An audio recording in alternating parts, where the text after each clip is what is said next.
guys, before ako mag-start sa vlog, parehas kami ng bag ni ate, nakakaloka.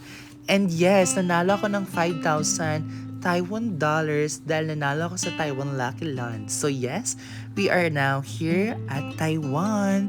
So, actually pangatlong balik ko na dito sa Taiwan and gandang-ganda pa rin talaga ako sa ambience ng country na ito. So, before kami mag-tour, kasi magtutour agad kami, kakalapag lang namin sa Taiwan, kakain muna kami ng beef noodles. So, traditional daw to ng mga Taiwanese na bago ka daw makapunta sa Taiwan. I mean, pag kakalapag mo lang sa Taiwan is you have to eat the noodles, any beef noodles. Ayan, ganyan. Tapos, pag pagpaalis dumplings ata, yun ang chika sa amin. So, tapos na kami kumain, busog na kami, and we are ready for our tour. So, we are staying here for 4 days and 3 nights, and nagstay kami sa the Golden Age Hotel. So, it's located at New Taipei City. So, dahil first day namin today, ang aming ito-tour is around the city lang talaga. So, our first stop is Chiang Kai-shek Memorial Hall. So, nakapunta na rin ako dito once and payat pa ako noon and medyo malamig. Ngayon, sobrang init kasi summer. Although, patapos na yung summer and medyo konti yung tao pala dito kasi nga weekdays kami pumunta. So, the Chiang Kai-shek Memorial Hall is a national monument and tourist attraction din siya in the memory of Chiang Kai-shek, which is si Chiang Kai-shek is yung former president ng Taiwan. So, yan yung changing of guards. Yan yung top ceremony in Taiwan. So, popular attraction din siya sa mga visitor. And yung guard change ceremonies is to take place in front of bronze. Bronze yan guys, yung statue ni Chiang Kai-shek. So, binabantayan nila yan. So, to respect the former president.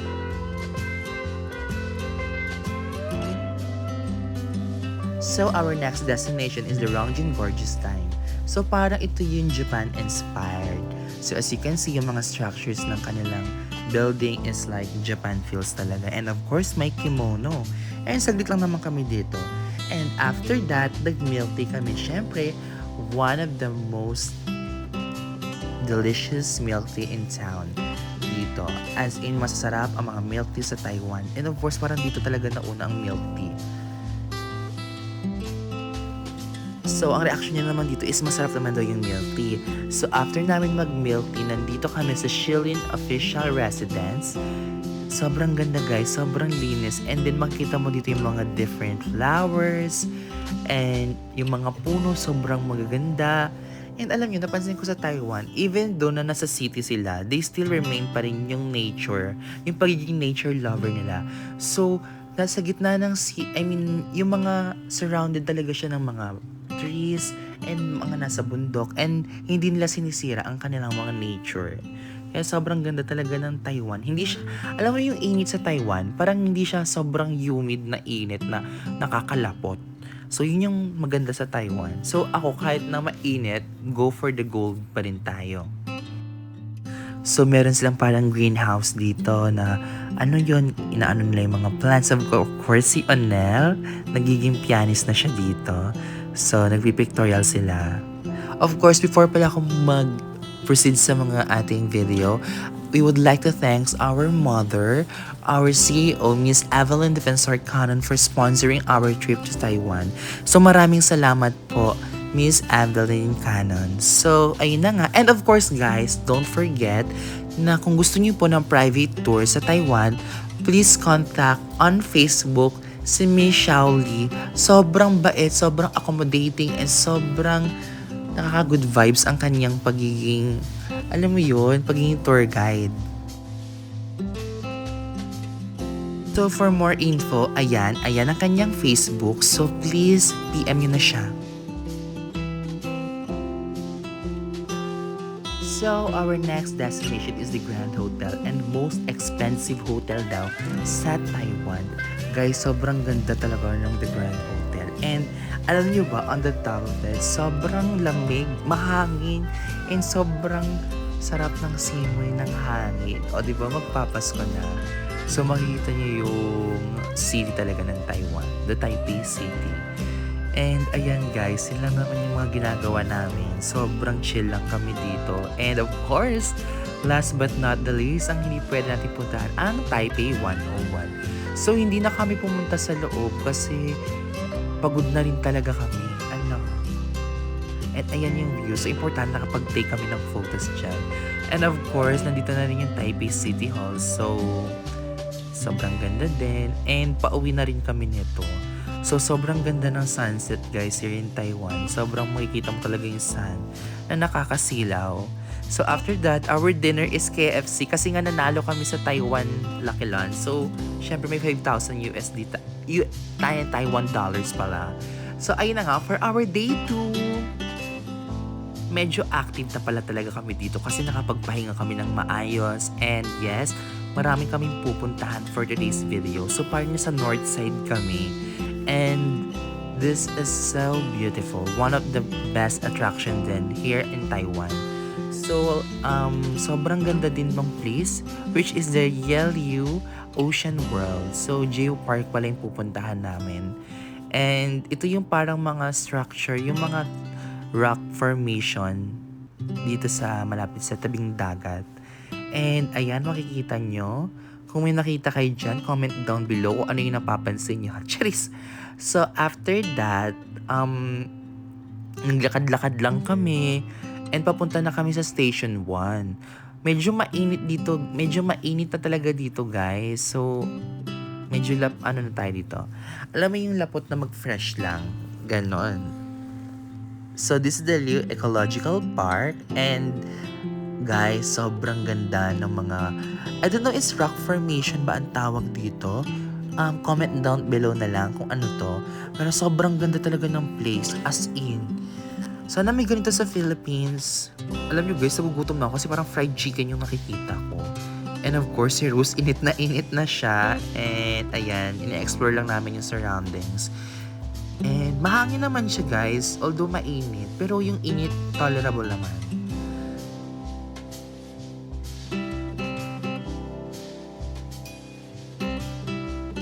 So, papunta na kami ng Station 2 nito, pero hindi na kami tumuloy kasi nga medyo mainit na talaga. And pabalik na rin kami ng sasakyan para makapunta na rin kami sa ibang tourist attraction sa Taiwan. And of course, para makatipid kami sa oras.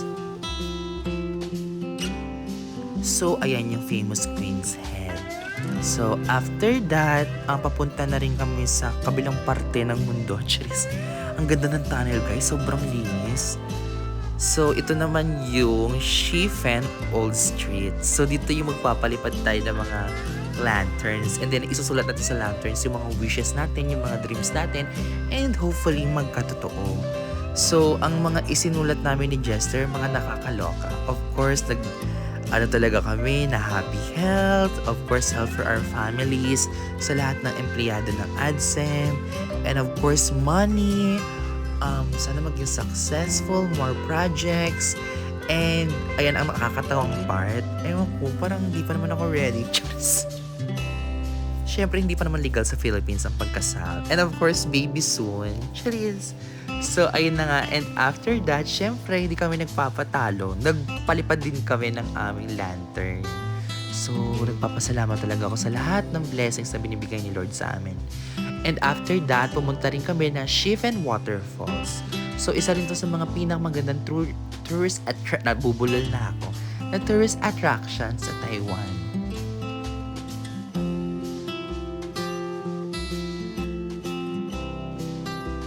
So, ayan yung bridge. Medyo nakakahilo yung bridge kasi gumagalaw siya. Hanging bridge kasi ito. And, ayun, medyo mainit na rin. Pero okay lang, go na go pa din. Kaya nakapayo ng ating mga sisters out there. And of course, si Jess, ayan, siya yung tagapayong ko. So, thank you ba for being a good gentleman. And, ayan. So, ayan, kung makikita niyo yung mga red ribbons, sa inyo parang isusulat niyo dyan yung mga wish niyo and matutupad daw. So, ayan yung mga paniniwala ng mga Taiwanese. So, syempre, wala namang masamang mag-try. And of course, nag-respect si Jester sa mga, dito, yung mga god nila. Ganyan. So, inikot namin siya kasi dapat daw ikutin. And of course guys, ang lalaki ng talong, nakakaloka. And ito yung mga foods nila dito.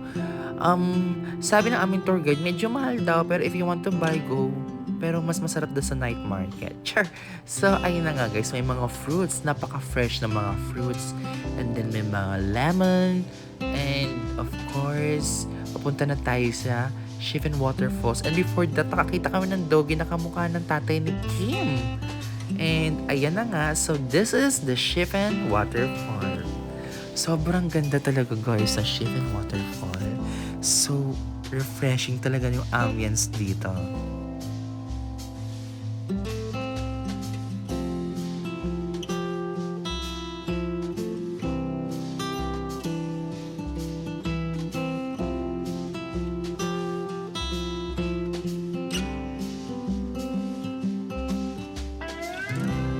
And also, nag-take kami ng video in different place para makita niyo mismo yung waterfall.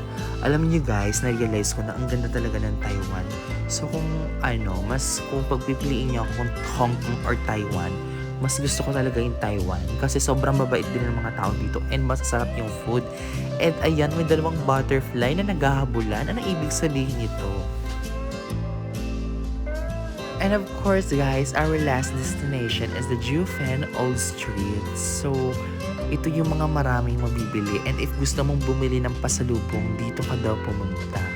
So, ayun na nga, meron dito parang temple, as you can see. And may mga lanterns. Ang daming lanterns. And, alam nyo guys, mabubusog kayo dito kasi puro free taste. And nakakatuwa lang kasi alam mo yun, parang sila pa yung nag-encourage. So, kumain kayo dito ng free taste. Masarap to, ganyan-ganyan. So, syempre, para respect din na So, kinain din namin yung mga free taste and medyo nabusog kami. And sobrang sarap. And after that, papunta tayo sa oldest tea house sa Taiwan. Which is in Jiufen Tea House. Dito daw nag-shoot yung, Ayun yung All of You ni Jenny Mercado and Derek Ramsey. So, ito yun. Ang Jiufen Tea House. So, this is the oldest tea house sa Taiwan, guys. And di na rin kami nakapunta dyan kasi nga, pagod na rin kami. Pero sobrang ganda ng place. And then, after that, syempre, pagod na kami kasi nga may pupuntahan kami bukas. So, separate vlog na yon kasi nga, syempre, tayo mga Filipino, sobrang fan itong series na to na originated sa Taiwan, which is ang Meteor Garden. So, abangan nyo guys ang aming video. And thank you so much pala sa lahat na nag-subscribe sa YouTube channel ko, sa lahat ng sumusuporta, and of course, kahit konti lang, sobrang happy na ako nun. Kasi nga may mga nanonood din naman. And pasensya na sa aking voiceover kasi hindi pa talaga ako nagpapakita kasi nga I'm not confident talaga. But soon, I am trying na mag-progress din yung katawan ko kasi ang taba ko na. And ayun lang, and nakakatuwa lang kasi nakakasabay ko si Jester sa mga out of the country. So this is our 4 times together na nakapag ibang bansa, and we are so grateful. And then meron kami mga natutunang mga bagay-bagay, and ayun, sana soon syempre mas marami pang countries yung mapuntahan namin, of course with our family.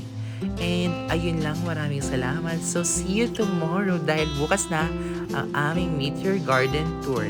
Ayun lang, maraming salamat.